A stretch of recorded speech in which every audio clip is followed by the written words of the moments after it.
Okay, if There we if go. you must. Hello, Okay. everyone. Thank you for joining. This is our 21st update of COVID-19. I actually say it update 20, but I said 21. And I am Shannon Lundgren, class of 94. And I'm joined today with Dr. Dave. And we also have some special guests. So we'll introduce them in a moment. And just to remind us, our mission of the club is to connect, inspire, and impact. And this series definitely does those things. And we do have the Slack channel as well as a place of constant connection that we encourage everyone to engage and get the latest and greatest in between our webinars. So definitely we have many other channels there, but that's a great place to engage on COVID as well. And about Dr. Dave, many of you already know Dr. Dave, but he's distinguished MBA, MD, CEO, and Chief Medical Officer of Enable Biosciences, doing such great work, awarded so many grants and so much research here. And he's doing great work, especially with COVID-19 with his test, and he'll give an update, I'm sure, tonight, because everyone's always curious, Dr. Dave, around the progress there with that test. And we're just so grateful to have you as our anchor star of the show. So thank you, Dr. Dave. And Steve. Steve Kirsch is a guest tonight, a special guest we're having. Thank you, Steve, for joining us. And Steve is the CEO of M10 Networks. And he also is the inventor of many things, a serial entrepreneur, and has founded 7 high-tech companies. And you can read through this, but tonight was wearing the hat for COVID-19. He started an effort and created a COVID-19 Early Treatment Fund, CETF, and he comes from MIT. So we welcome you as well. And he's joined also by Lisa from his team, Lisa Danzig. And so we're so glad to have you here tonight. So tonight's format, if we go to the next slide, Dr. Dave is going to take us through the latest numbers in the US and California and the updates on prevention and interventions. And then we're going to turn it over to Steve and Lisa, who are going to share with you all the great work they're doing on CETF. And then we're going to open up for our traditional questions Q&A. So for tonight, definitely post in the bottom of your screen, if you're on a desktop, the Q&A, you can post your questions there. And if there's any issues or questions you have, just for me to help you during the night, you can use the chat as well. So I will turn it over to Dr. Dave. Thanks so much, Shannon. It's a real privilege and a pleasure to have Steve and Lisa on this presentation. You're going to hear all about really exciting and important developments. Briefly, the numbers continue to soar, as we know. Over 1,298,289 deaths so far.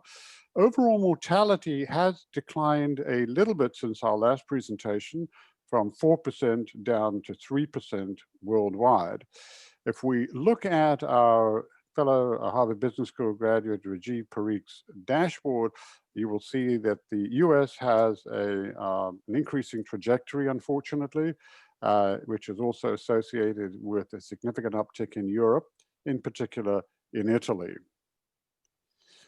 In the US, these are the latest numbers as cited on Wildermeters. Active cases in the United States are once again soaring, and the number of daily new deaths is proportionately increasing as well. Looking worldwide, Europe has now overtaken the US in both cases and deaths. In California, we've only seen a relatively mild or modest elevation in number of cases. As you can see, a 0.7% increase from the prior day. But this is literally the tip of the iceberg in terms of what we will anticipate going forward. Briefly, we'll touch on some of the interventional updates in vaccines, drugs, and prevention. A very useful tracker that we use frequently is the Milken Institute tracker, showing 319 treatments in total and 234 vaccines moving through the pathway. And as you know, in the United States, no vaccines have been approved, although we had excellent news from the Pfizer vaccine earlier this week. And this just is a summary of the vaccine types, the gene delivery vaccines. As I shared with you before, a 90% success rate for the Pfizer product. The caveat, of course, is this is a very cold chain sensitive vaccine. And what that means is that the vaccine has to be stored and kept stored at negative 97 degrees Celsius, or Fahrenheit, I beg your pardon. And this has significant implications for the distribution pathway. The good news is a variety of other candidates are making excellent progress. We expect to hear data from Moderna towards the end of this month or beginning of next month.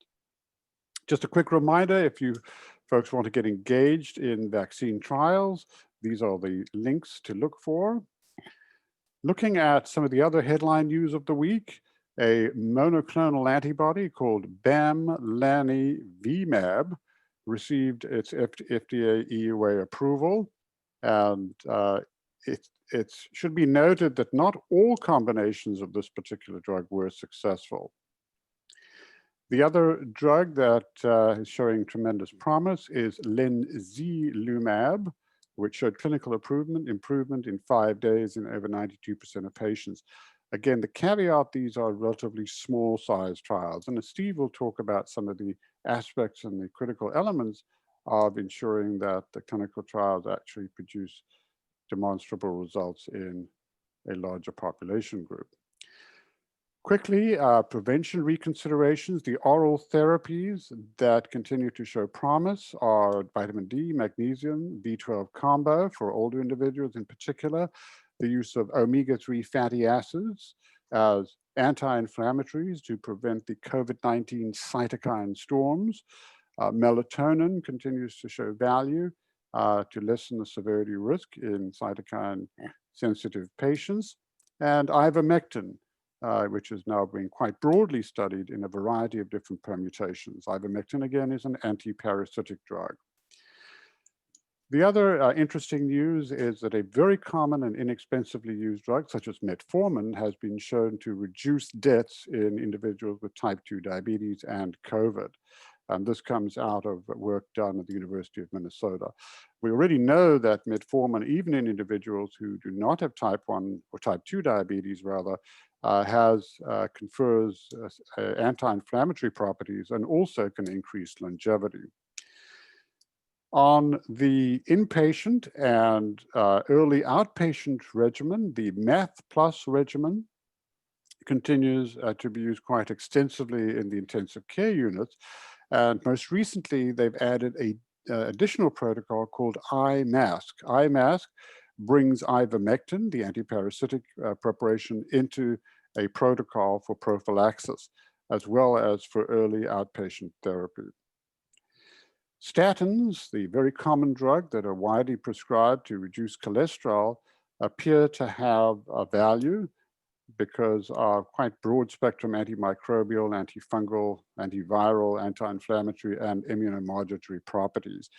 So the recent paper that has a link listed below has essentially brought a significant amount of interest to these common and inexpensive drugs.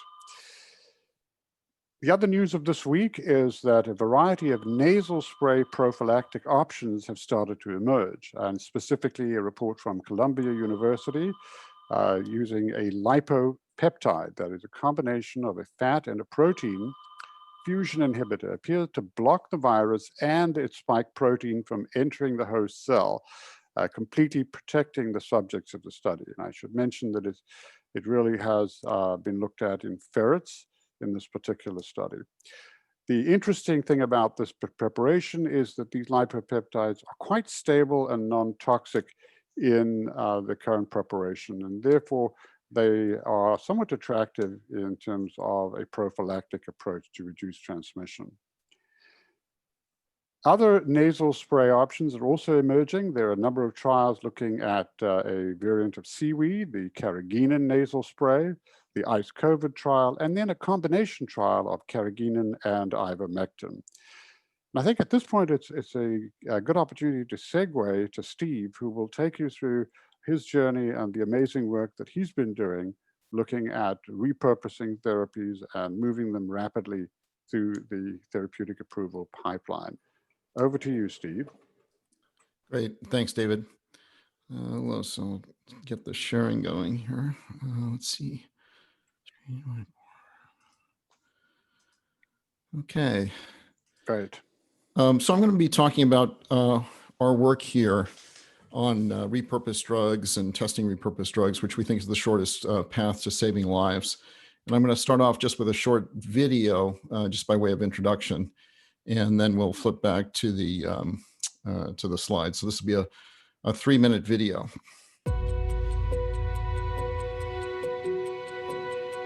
We have a global pandemic on a proportion that we've never seen before. We're in a race against time here. Thousands of people are dying every single day. Vaccines are one of the most important tools to help us get ultimate control over this pandemic. The problem is that's going to take a long time, and we need tools to help limit the impact of this virus. That means early treatments that help avoid long-term complications, reduce death, and help us control this outbreak. It's really important that we look first at the drugs that are sitting on the shelf that are already approved, because that's the fastest, safest, and lowest cost way to address this virus. I formed the COVID Early Treatment Fund with a single goal. Can we find an existing drug that can reduce the fatality and hospitalization rates by 75% or more? Viruses replicate exponentially, so what we really need to do is treat them as soon as possible to prevent this explosive growth of the virus.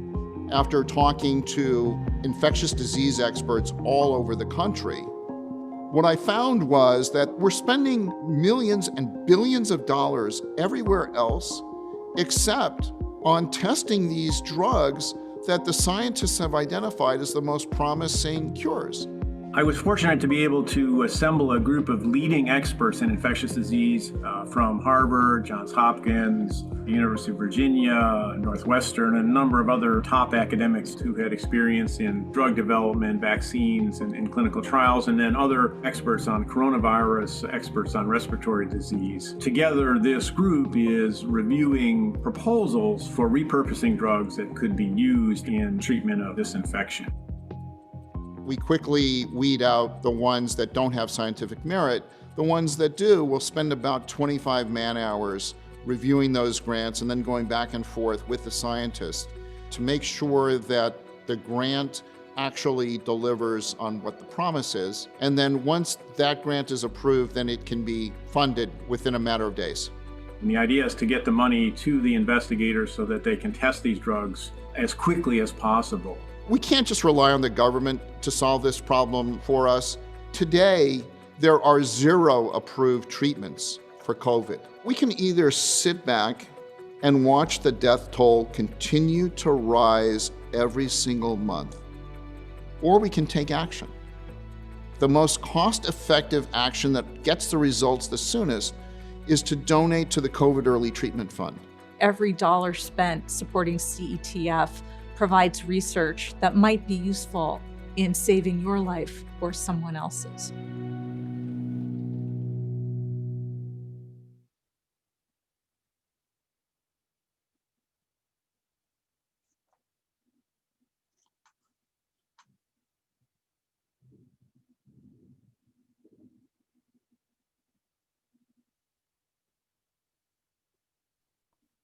Steve, you're on mute. Yeah, the video was done a while ago, and so since then there is remdesivir was approved and got out of EUA status. So I just wanted to correct that. Sure. So the story behind this effort is that when in late March I started. I realized very quickly that I had multiple risk factors. And so I thought it'd be wise for me to invest my time to see if there is anything that I could do to make a difference.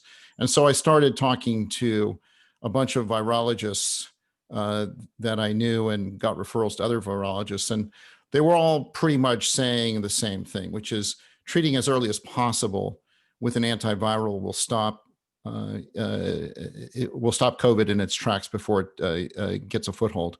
And that's really the best thing, because treating it late is like trying to put out a fire where the whole building is on fire. It's much easier if just a room in the building is on fire and you put that out. And so that's the rationale. And it's always the case that for any virus, you always want to treat it as early as possible.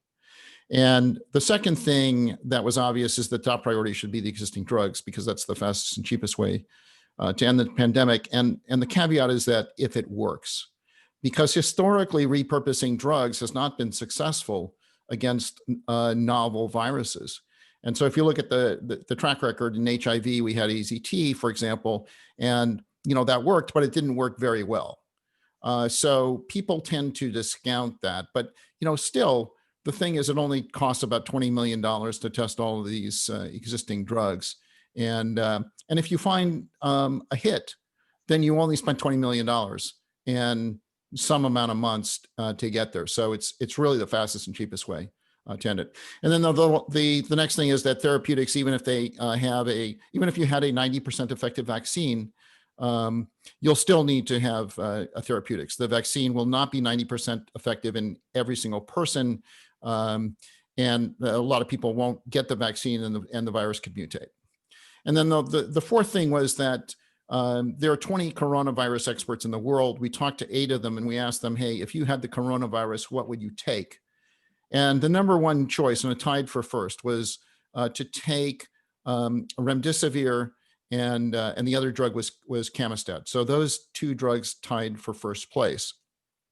And it's a shame that we give remdesivir very late, because we only have a limited supply, and it's being given to the people that can benefit the least, because you benefit the most from remdesivir when it's given extremely early. So what I found, though, the opportunity and the reason that I got into this is that there were 0 outpatient studies on either of the top 2 drugs. Remdesivir was not being tested early enough to make a difference, and there were no trials on Camostat worldwide. And these are the top 2 drugs, right? So if you're not testing the top 2 drugs, then you don't have to look much further than that. I mean, that was indicative of a problem. And the second thing is that the top researchers that I talked to were proposing drugs that could make a 75% difference or more in terms of reducing the fatality and hospitalization rates, but they couldn't get funding. And this includes Bert Vogelstein, who's the most celebrated, he's the most cited scientist of all time in any field in the world. And he couldn't get $1 million for his study that would reduce fatality rates by 75%.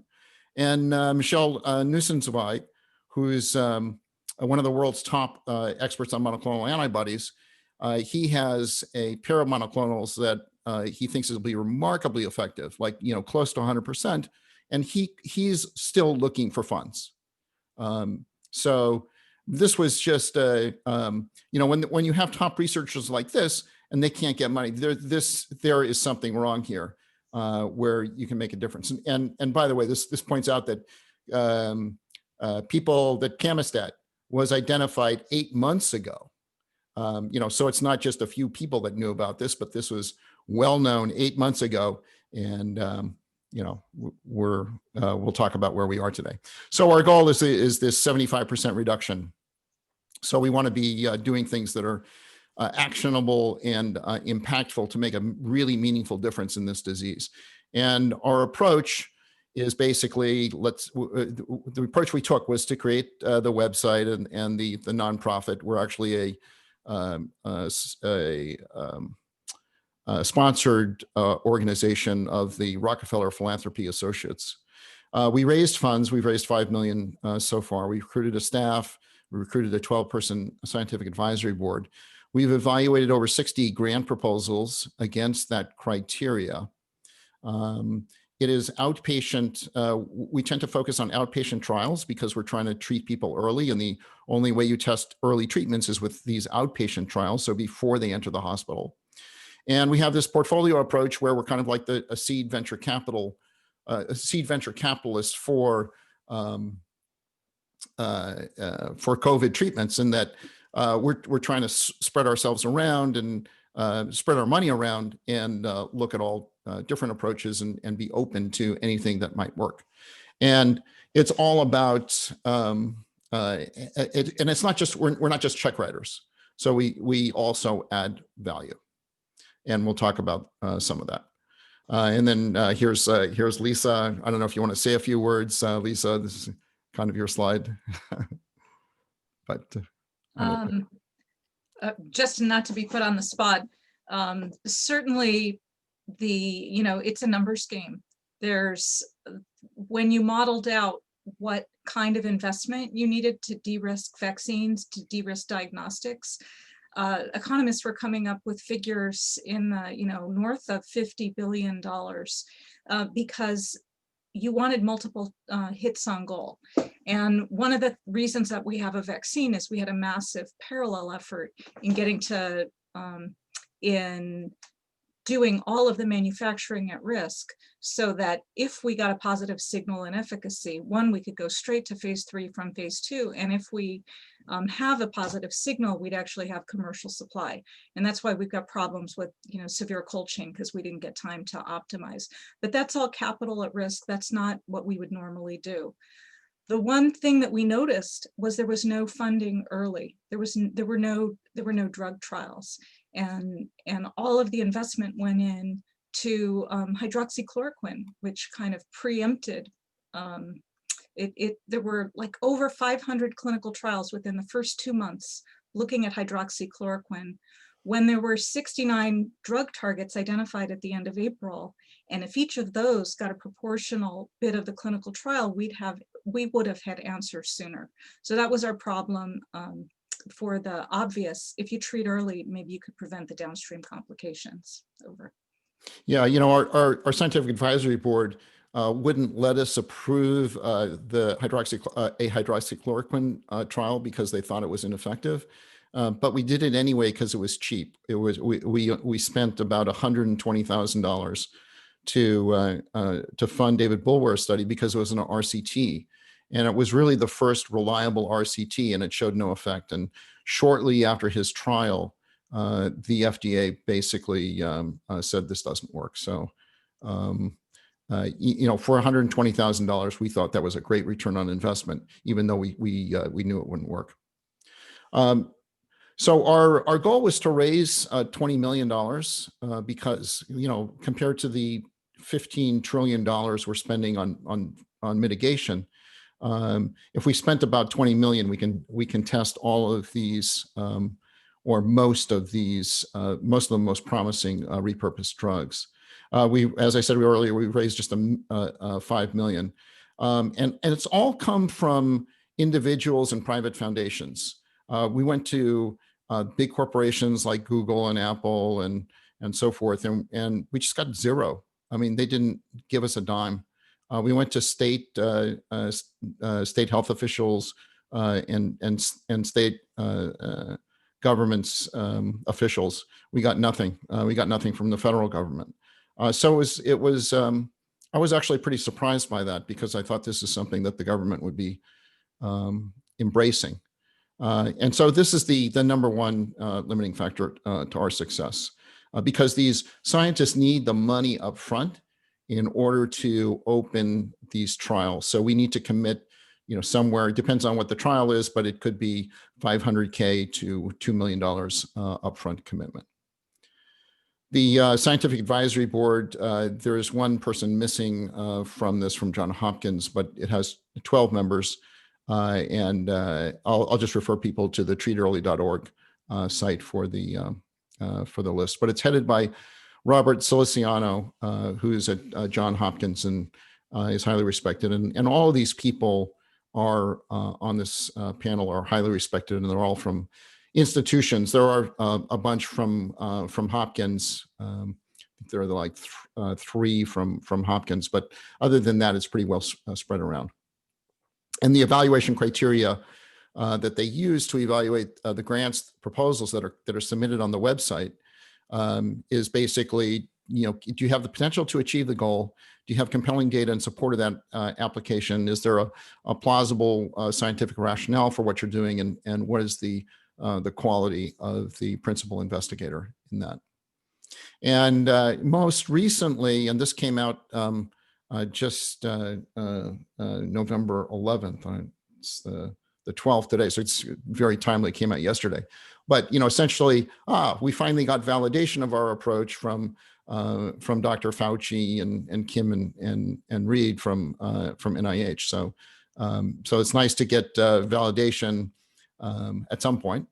We've gotten testimonials from very prominent people about the work that we're doing. And as I said before, or as the video said, we're nimble in terms of people can apply for a grant, and we may take, in the beginning, it was a few days to review, and it's gotten a bit longer, but that's why we have 12 people. So we can now review these grants very quickly and get them the money quickly if their project is approved.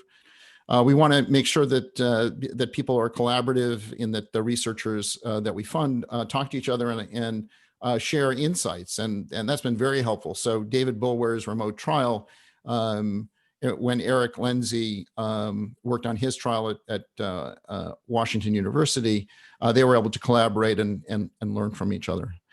And then the third thing is this portfolio approach, where we're not putting all of our bets in one place. We're spreading our bets around.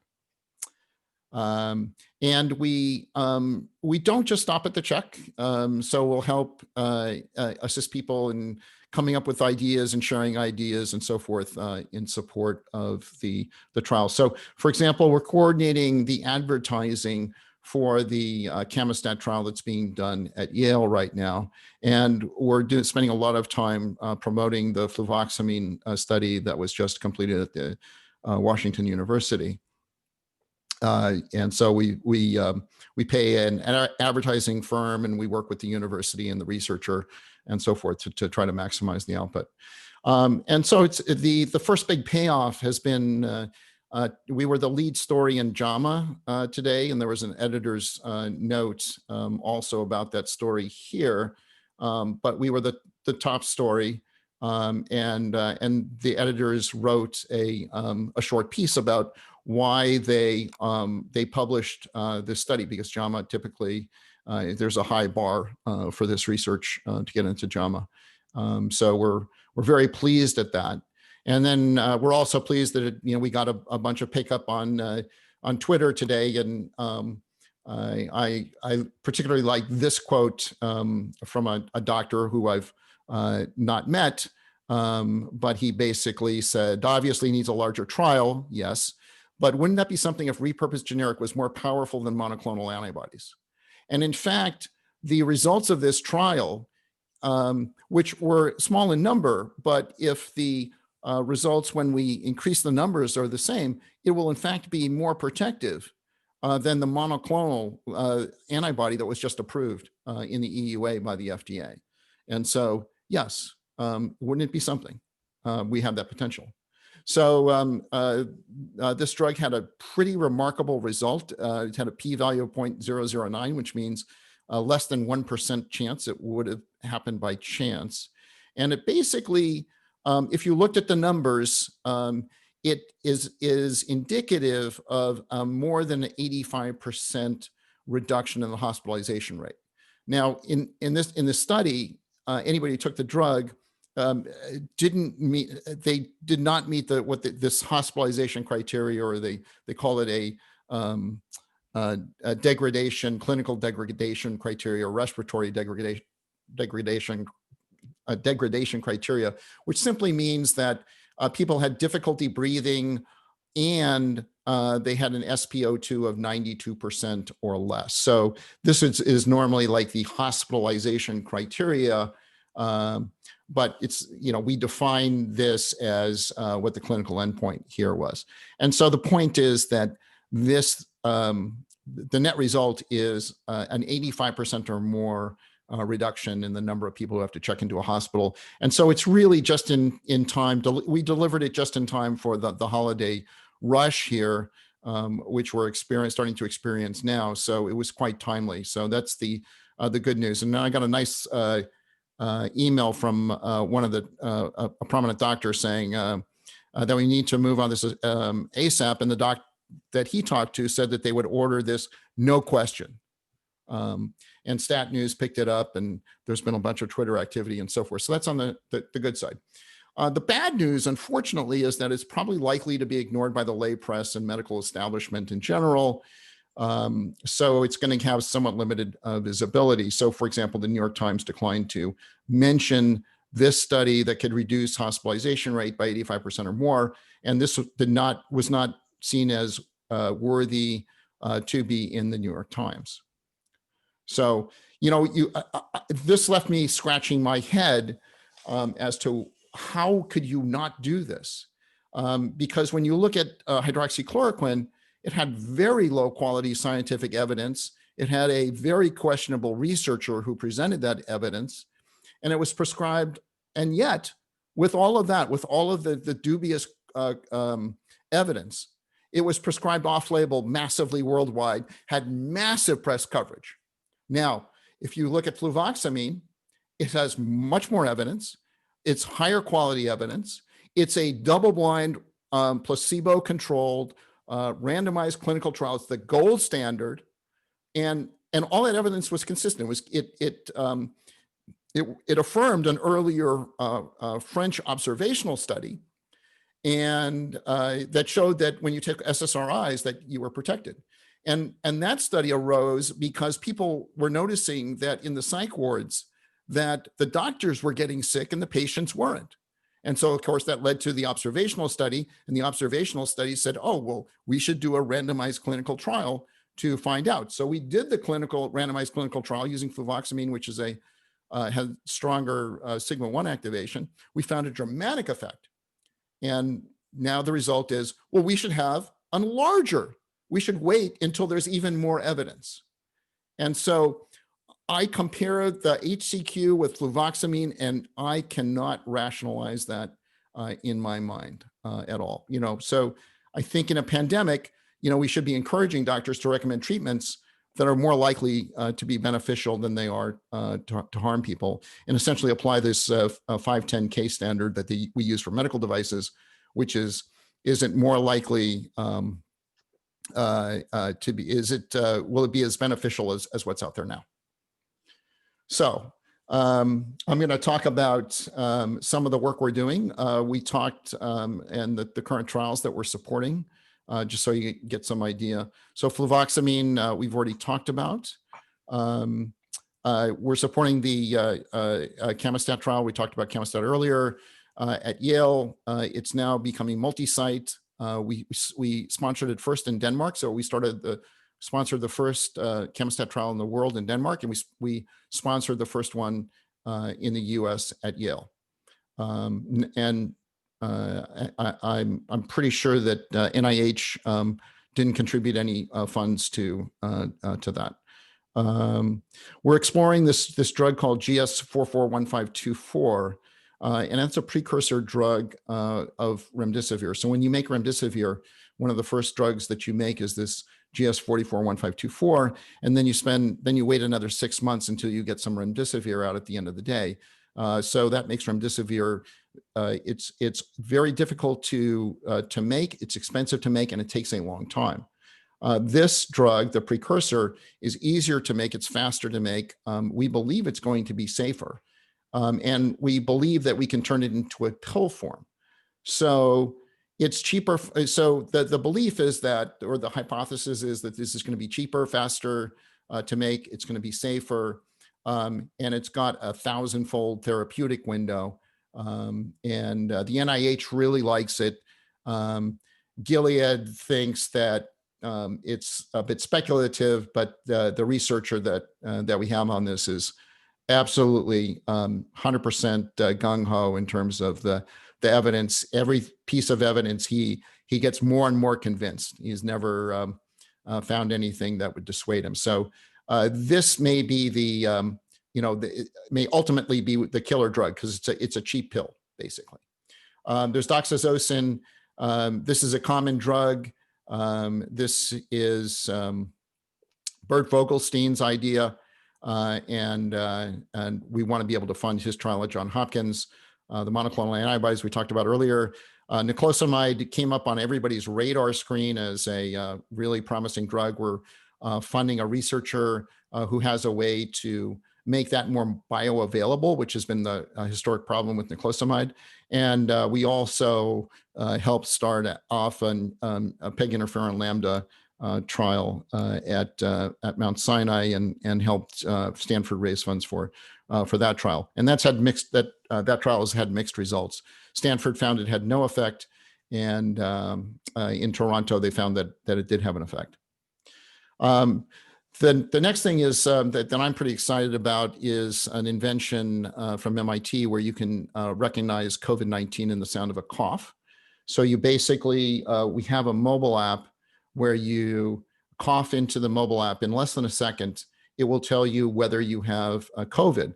It has a 0% false negative rate on the test, and because it's 0 false negatives, then you pay the price in the false positives. So it has a 17% false positive rate. So what that means is that if you cough into this mobile app and it says, "We think you have COVID," then if you do have COVID and you cough into it, it's like 100% guaranteed we will detect it. And that's really important.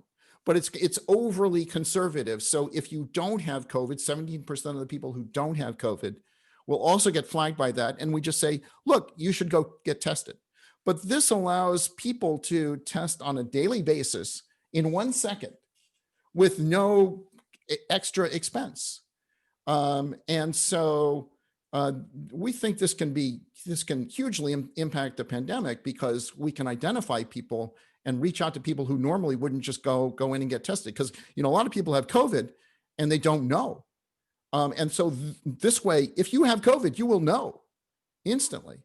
So this can be really transformative for this disease. And so we're helping that to be released and hopefully get it released by the holidays. That will not be easy because you have to go through an FDA approval process.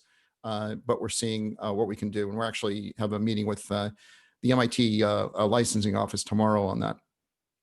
So this is just a summary here of the 5 of the top projects that we have, and also the other benefit of this, the GS44 drug, is it's not specific to COVID. It's a generalized antiviral that should be effective against all RNA viruses, which means about a third of the common colds are RNA viruses, and so this can be quite a game changer, not just for COVID, but for other diseases as well.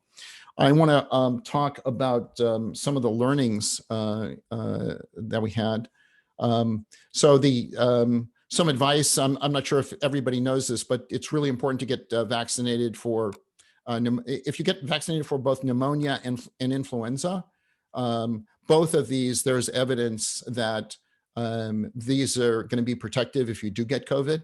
And it's a good idea anyway to get these vaccines. And so encourage people to do so. I and a bunch of people I know have these Oura rings. You wear them at night.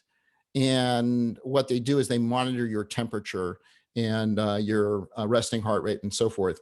And if you see a temperature rise that's unusual, because normally your temperature at night is very, very stable from night to night. And so if you see a temperature rise, then it's an indication that you might have COVID. And of course, once this app comes out, then you won't need this ring. You'll know. But you can have both as sort of dual indicators to know if you should get tested. So if you do get COVID, so some of the options to consider as soon as possible are the Lilly monoclonal antibody, bamlanivimab. It's going to be really hard to get because these things are on allocation, and essentially the U.S. government has bought up the entire supply, and it's unclear how they're going to allocate this to hospitals and whether or not you'll get it. You probably won't be able to get remdesivir because it's in too short a supply. Camostat you can get if you're in a clinical trial, and there is some supply floating around in the U.S. of Camostat for people who already got it. And it's available, Camostat's available in other countries. So it's freely available in Denmark, and you can buy it in Japan and so forth. You can roll in a clinical trial. There's some local clinical trials, and there'll be this fluvoxamine trial will be nationwide. If you want to be on the leading edge, there's evidence that lactoferrin is a mild antiviral. It hasn't been very effective in other diseases. We were about to fund a study on this, and sort of it changed at the last minute, but it was some physicians that we respect think that it has a very interesting potential, and especially it's synergistic with taking fluvoxamine. Or you can do, the other option is none of the above, and unfortunately that's the most popular choice. But if I were to highlight one of these, I would say, hey, enroll in a clinical trial and help us to get more knowledge about what will work, because that's really the only way that that we can advance the technology. And then the last piece of advice, a piece of learning, is that if you monitor your SpO2 every day with one of these finger sensors, and if it drops below 97%, you are a great candidate for doing mitigation against an inflammatory or a cytokine storm. So you're a perfect candidate for considering fluvoxamine. I would really encourage you, if you do get COVID, and if none of these things work, and if your oxygen saturation declines below 97%, please talk to your doctor about fluvoxamine. So looking ahead, the challenges before, and this is not a fundraising call. We're not here to raise money, but I just, this is I want to just give you a status of where we are. Funding is a challenge, but we may have a solution to that fairly soon. Support and awareness has been a problem. No U.S. public health official has come out in favor of these. We only had recently, this article, and I just had an email from the NIH saying, hey, this is now starting to change and you will see a difference soon. So I'm really hopeful about that, because the Camostat trial in Yale, which has been open for about 4 months now, has enrolled just 17 patients over 4 months. And this is the #1 drug recommended by coronavirus experts. And so you can see, and we are not alone in having these limited enrollments. It's a combination of many factors. It's where the trial is, a combination of the institution and how they're promoting it and how they're doing it and so forth. So a lot of factors play into this. And when we see these, we always go in and try to do what we can to fix them. And we could spend another 30 minutes on some of these problems. And then the third major challenge is that we're not lowering the bar and we're not shifting our thinking. That we see very often, this lack of a sense of urgency on this. And so a good example would be that JAMA, they published our paper and said, hey, this is really good, but it's only hypothesis generating and should not be used as a basis for current treatment decisions. Obviously, doctors disagree with that. But this is what JAMA normally says. Even if it was a larger trial, they would say, oh, we should always have more evidence. So JAMA tends to be on the very conservative side. So this was, sort of not unexpected from them, but it just shows you that people have not shifted their thinking. And in fact, our story, that research was embargoed essentially until it was published. So it was withheld, the study was withheld from the public, and they wouldn't release it to the public for a month. So they still haven't changed their procedures for how they deal with important scientific advances that would save people's lives. And then the final major challenge is that HCQ has poisoned the well, more or less, with the press and health officials, so that once hydroxychloroquine happened, now you have something which is great evidence, but it's going to be ignored, and that will cause needless loss of life. And it's going to be ignored because people are gun shy because of HCQ poisoning the well. The UK, though, is encouraging trials, so that's good. And of course, I said that the NIH is going to be doing the same now, finally, in November. So this is my last slide, I think. Yep. So you can make a difference. People, if you want to get involved, we would love if people would want to lend their expertise, so you don't have to give us money at all. If it's your time, if it's your connections, it's your willingness to connect us with people, your willingness to get involved, maybe come to a meeting once a week. Because some of the things we're doing, we're going to need a lot more hands on deck than we have now, because there are a lot more things going on. There are a lot more balls in the air now. So if anybody on this call is interested and willing to help out, it can be on a paid basis where we pay you, or you can donate your time. Either way, we're fine with that. You can learn more about what we're doing. We have a website, treatearly.org.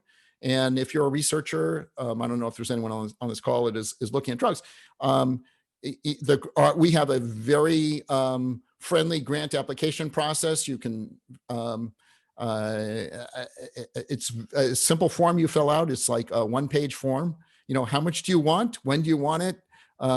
Name of the principal investigators, things like that. It's your basic information, and then the grant with the science, and we get back to you very quickly. So that's it for my presentation, and I'll open it up for any questions. Thank you, Steve. That was fabulous. Steve, absolutely remarkable presentation. Thank you. Yeah. So we do have some questions, so I'm going to go through them. So we have a question here around traveling, and this is for Dr. Dave. So traveling, and let's say someone's coming back, a family member from a trip across the country. What's the optimal timeline in terms of getting tested for COVID while isolated, and for how long should they be isolated? Should it be 3 days, 7 days? Your thoughts? Well, as you know, the CDC guidelines have been altered somewhat. Right now, we're talking about individuals that if you had a known exposure, there's a 14-day quarantine period. If you are positive, it's a 10-day period. But in between that, there are different opinions on the timeline. And perhaps my colleague, Dr. Danzig, would like to weigh in on this. Lisa? Sure. We're doing some modeling on this, in particular for airlines. And if you're flying, because for example, United Airlines enabled flying to Hawaii on the basis of a negative COVID test. And those of us with any knowledge about the virus or testing and infection rates were panicked, because all that tells you 72 hours you were negative at that time. You could have been a false negative. So it's pretty much certain that there will be somebody on the plane with you that has a positive test.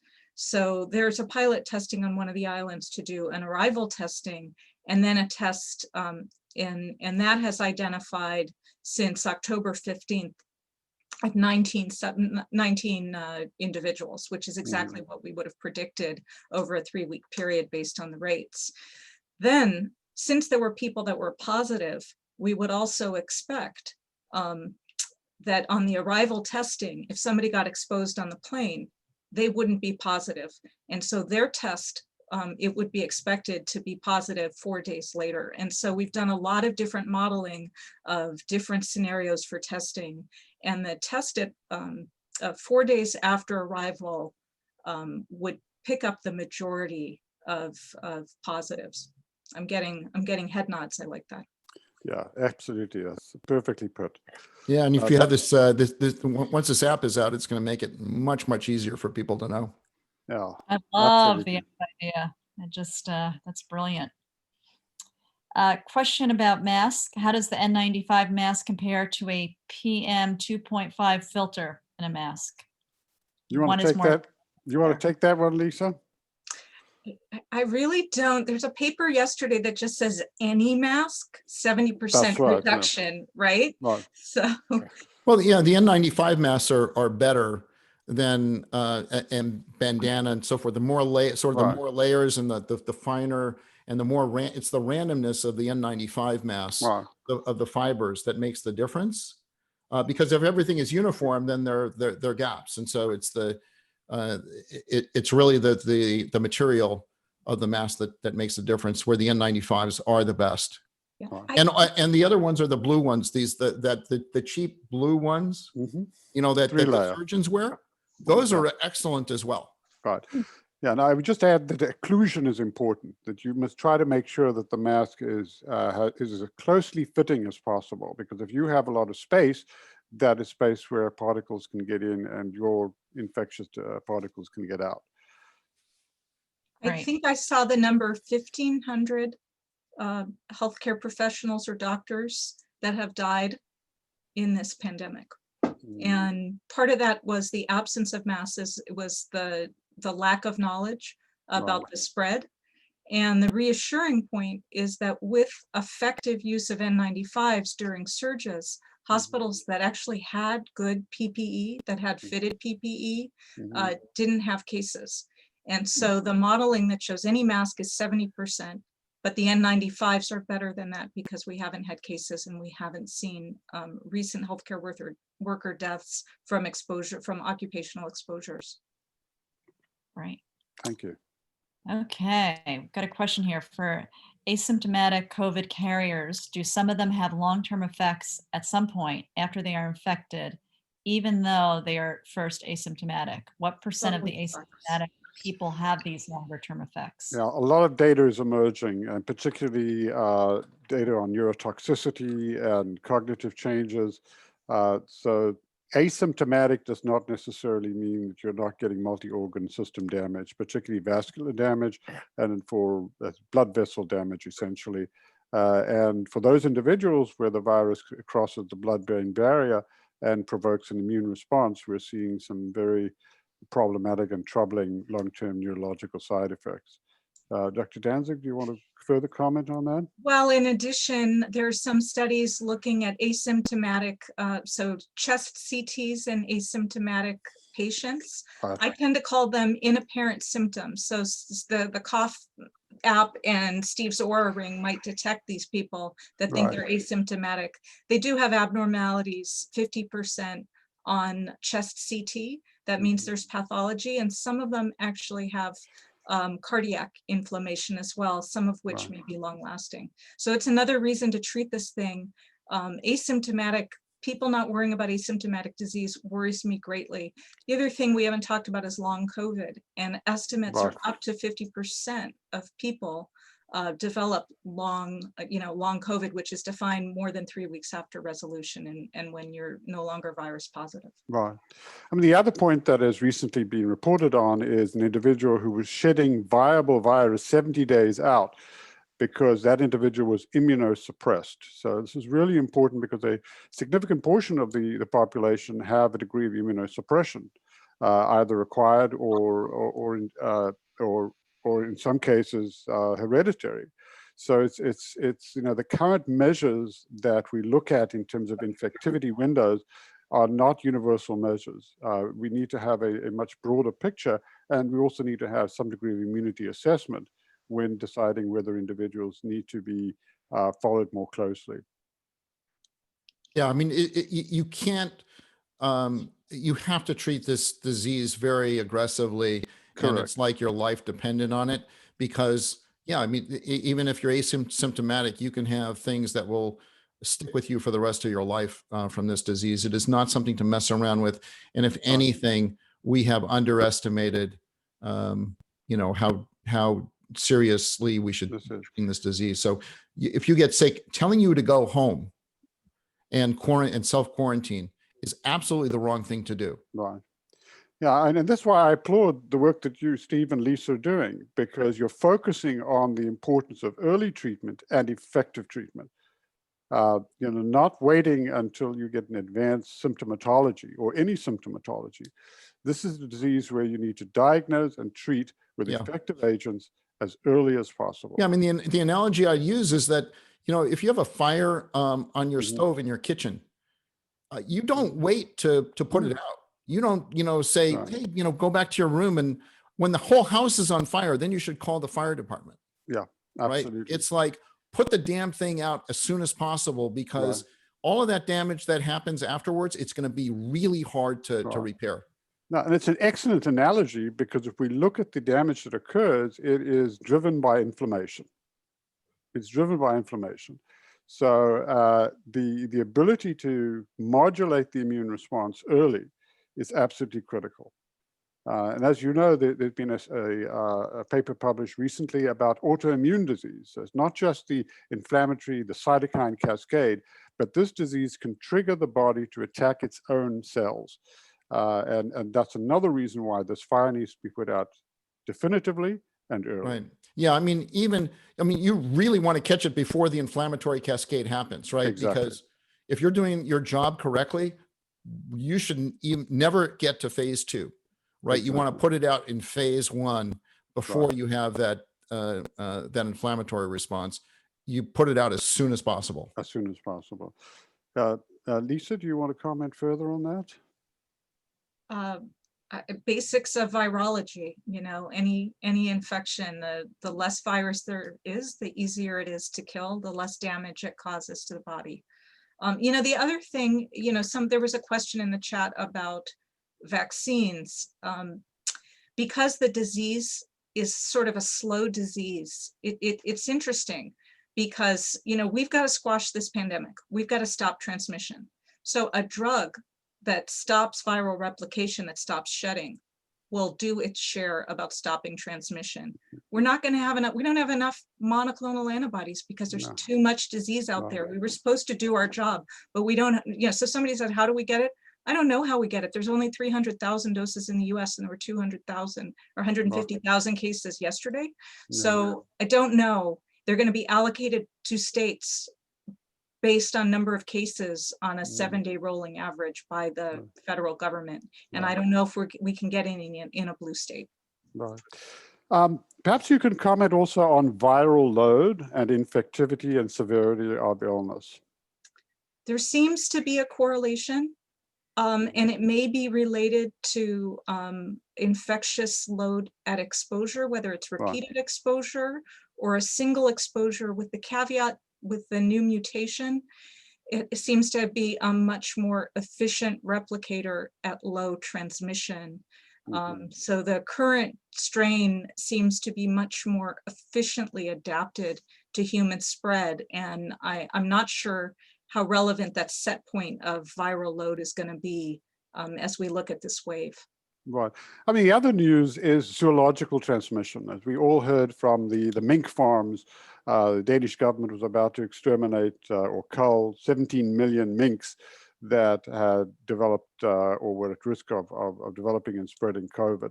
And then just today, they decided they're going to cancel that because of political reasons. It's really important that we look at animal reservoirs. And indeed, we recently got a contract from the CDC to use our assay to start surveying the animal population. Because this is an unfortunate but an important part of the evolution of this disease, and it needs to be tracked more broadly. Absolutely. The concept of One Health has to be resurrected and maintained, because we don't know what the transmission route is or the risk is from these minks to humans. Could there be direct transmission? Was there an intermediate host? Was it cats? Was it some species that we haven't identified? Big concern. Yeah, absolutely. Back to you, Shannon. Okay. Are these new drug developments being deployed down to the primary care clinics that we would visit, or are treatment options available to the public largely unchanged? Well, I think that raises the whole issue that Steve and I have been talking, and Lisa have been talking about, the importance of physicians stepping up to the plate. Physicians can order these medications off-label perfectly legally, but it requires them to be familiar with the literature and to take a holistic view and a proactive view of treatment.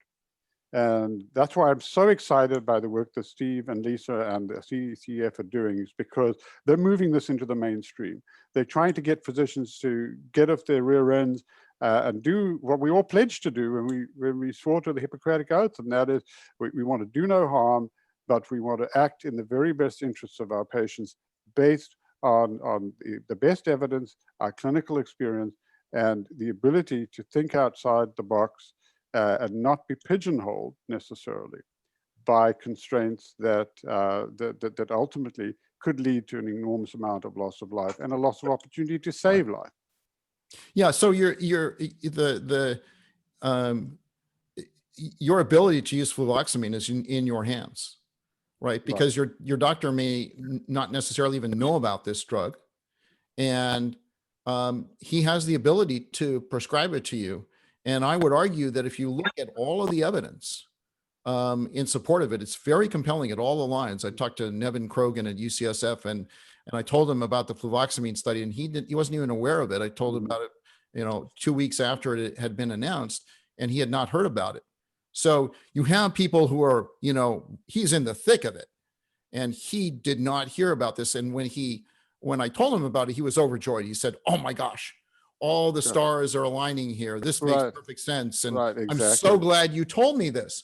Right. But it's really up to the physicians now to say, hey, you now have the power. You have the power to reduce these COVID hospital admissions if you prescribe this drug to your patients that have declining SpO2. And I get to encourage comment on a doctor, so I'm allowed to say things that maybe some other doctors may not be able to say. But this is, if you look at any other, there is no other drug that I am aware of that has a more powerful effect in terms of keeping you out of the hospital. Nothing. This is the most powerful result for keeping people out of the hospital that we have to date in the entire world. And this was not deemed newsworthy enough for the New York Times. No. I mean, and that is truly staggering. It's stunning and staggering. But as Steve points out, you can make a difference. Get familiar, get a copy of the literature, go to their website, call your doctor, do a Zoom call with your doctor, and make them aware of it. Direct-to-consumer advertising in healthcare for medication is a multi-billion-dollar industry, but it's usually to get people to take very expensive drugs for rheumatoid diseases or autoimmune diseases or other diseases. But you can use the same modality. Get familiar with this, take it to your doctor, and generally speaking, doctors will be receptive if the evidence is there, and that you are you're directed about what you would like them to do for you. Yeah, there's a comment in the chat about the JAMA paper says the trigger is 92%. The 92% was the clinical deterioration criteria. Right. 97%, which was, I don't think it was mentioned in the paper. I think it was 94. No, it was 97. You mean the clinical deterioration? No, the clinical deterioration was 92, but there was a subset if you were on the low end. If you had if you came in and were on the lower end of a SpO2, you had a higher likelihood of meeting the trigger of 92. No, but what he said was that if you at baseline when you enrolled in the trial, if you were above 97%.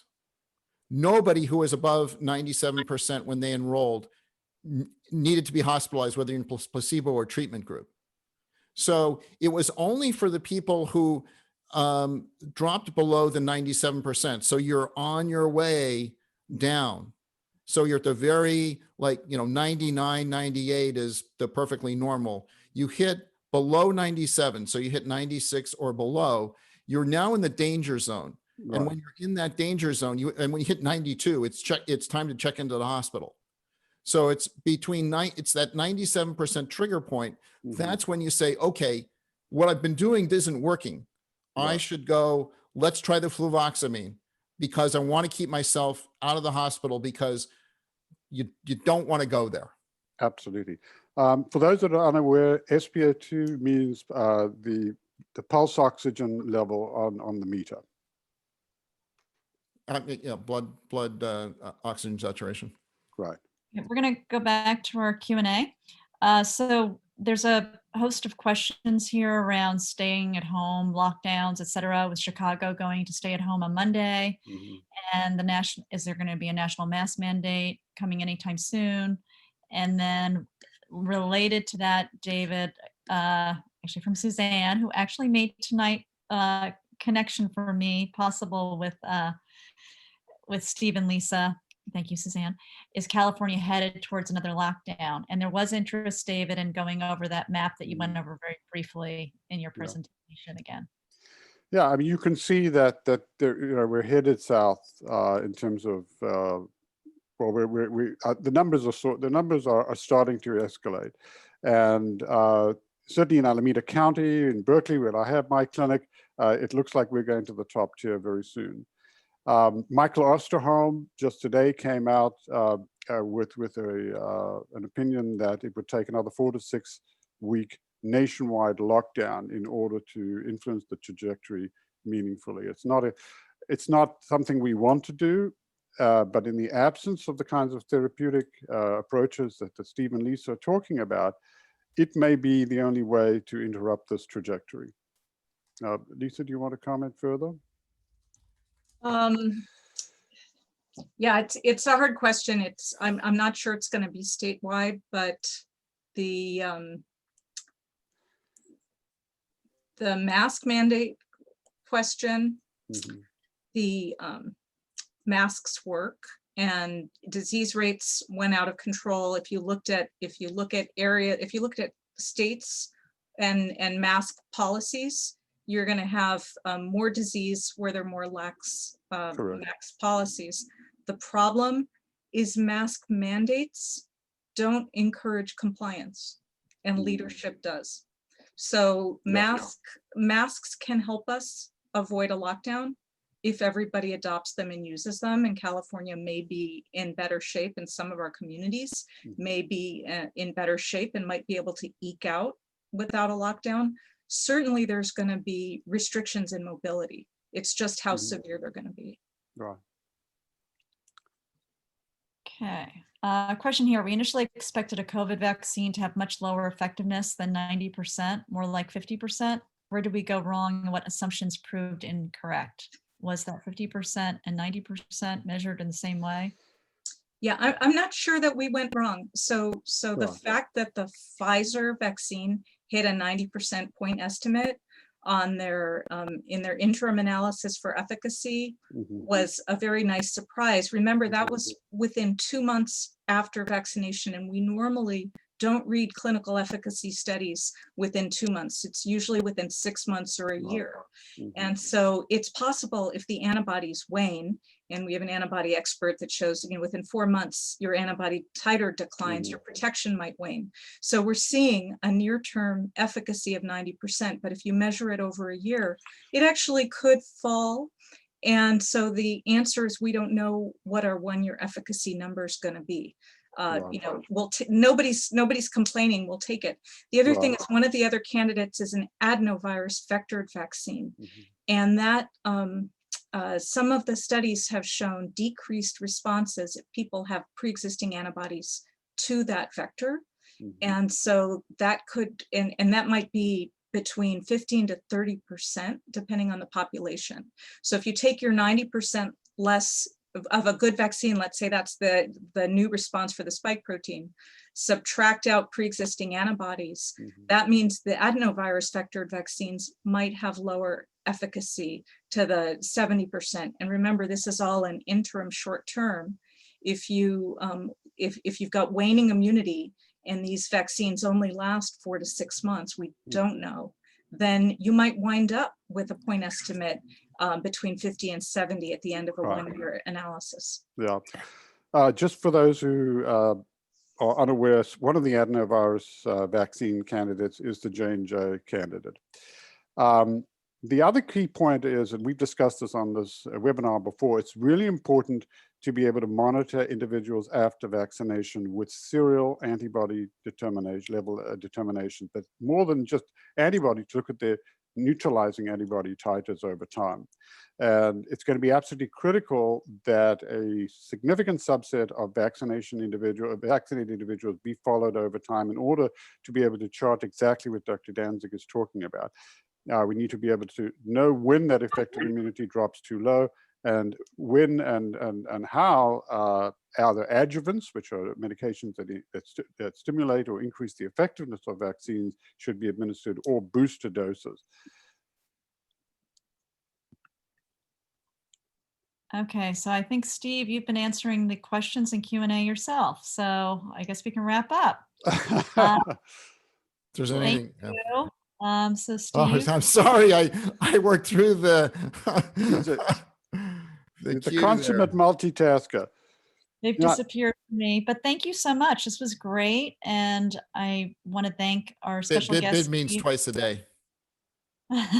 So 10 milligram bid would be take 10 milligram in the morning, 10 milligram in the evening. Great. There you go. So Thank you, David. yeah, I want to thank both Steve and Lisa for an absolutely tremendous presentation, and incredible work. And it just reminds me, when I was at Harvard Business School, I had the opportunity in my second year to cross-register and do some courses at MIT. And I can tell you, I enjoyed my courses at MIT much more than anything I did my second year at HBS. And it's a thrill to be working with you and to be able to assist and move this incredibly important initiative forward. So thank you again on behalf of everyone at the club. So great. And we also do want to mention to our attendees that we are, open to other guest speakers coming on board as well. So definitely we'll have the next webinar, and, just approach me or Dr. Dave, and we'll vet that and figure out if it makes sense to add another guest. So thank you so much, and wishing, Steve and Lisa such, great progress, such a great cause. So hopefully we can do something to help support it. Absolutely. Yeah. Like I said, the thing that we're lacking right now, I think, is going to be manpower and finding, really talented people to work on this. It's a really important problem. And, I put my business on hold. I basically, as a manager, I delegated it to my executive team to run the company. And I've been kind of like full, I'd say we're probably 100% of my, maybe 110% of my, probably 150% of my time is spent on COVID, and I spend another 50% of my time on my company. And if I have extra time, I use that for sleep. But if people are willing to, hit the pause button for what they're doing and ask their, manager for time off, we could, this is a really important problem. It's an important societal problem. And if you have, skills almost in any area, I think anyone on this call, would qualify as being able to contribute in one way or another. Please contact us after this call and let us know. Yeah, just a note, I know that a lot of interest in your materials, Steve and Lisa. They're going to get to all of us a much less fuzzier deck to share, because I know there were some links and such and details folks couldn't see. So when we publish the final report, I think, Lisa, you'll make, suggested we can get those more clear links, because I know. Oh, sure. Yeah, everyone we wants can to send you see the it. original presentation. Yeah. Fantastic. Thank you again, Steve and Lisa. We really appreciate it. And we'll be working with you to make this successful. Thank you. Thanks Thanks for having us. Night, everyone. Stay safe.